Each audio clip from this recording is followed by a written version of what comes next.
मनुष्य दुखी क्यों रहता है। श्रीमद् भागवत पुराण में उल्लेख है कि संसार में हर किसी को कोई न कोई दुख अवश्य है और इन दुखों का एक ही कारण है, वह है हमारी इच्छाएं। जिस दिन मनुष्य की इच्छाएं खत्म हो जाएंगी उसी दिन उसके जीवन के सारे दुख समाप्त हो जाएंगे। ऐसी ही एक कथा का उल्लेख श्रीमद् भागवत पुराण में मिलता है। तुंगभद्रा नदी के किनारे एक विद्वान ब्राह्मण रहता था जिसका नाम आत्मदेव था। अपनी पत्नी धुंधली के साथ वह निवास करता था। धुंधली बड़ी दुष्ट स्वभाव की थी, अपने पति को विभिन्न प्रकार से कष्ट पहुंचाती रहती थी, किंतु विद्वान ब्राह्मण ईश्वर इच्छा समझकर शांत बना रहता था। वृद्धावस्था आने पर भी जब उसकी कोई संतान नहीं हुई तो वह बड़ा दुखी रहने लगा। उसने व्रत, दान आदि सभी क्रियाकलाप किए, किंतु पुत्र प्राप्त की उसकी इच्छा अधूरी रह गई। हताश निराश होने पर उसने आत्महत्या के विचार से वन की तरफ गमन किया।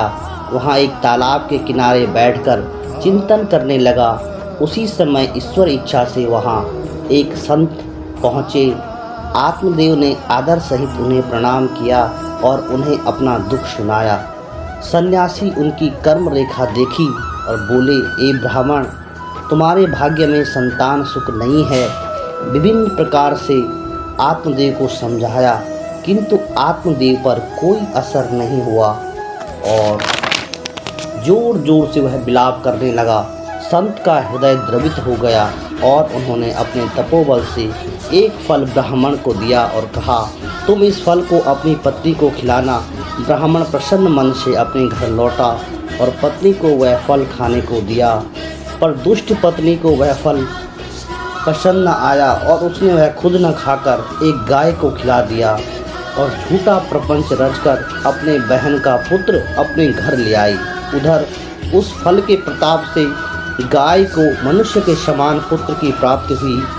उसके कान गौ की तरह थे, किंतु उसका शरीर इंसान की तरह था, इसलिए उसका नाम गोकर्ण रखा गया।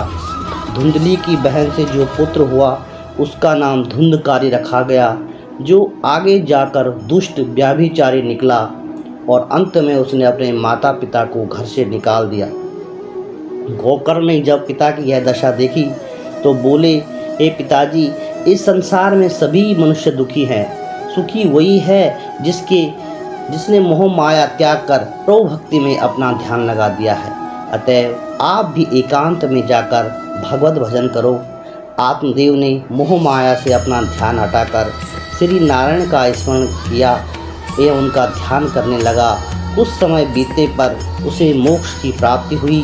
सज्जनों, यद्यपि कलयुग में भी ऐसा त्याग करना बड़ा कठिन है, मोह माया का पर्दा अपनी आँखों से हटाना बड़ा विकट है, किंतु आज भी बहुत सारे लोग ये कर रहे हैं। जैसे कि आपने हाल में ही जैन धर्म के संतों में ये देखा होगा, जिन्होंने अपनी अथाह संपत्ति का त्याग करके भगवत भक्ति में ईश्वर के चरणों में अपने को समर्पित कर दिया है।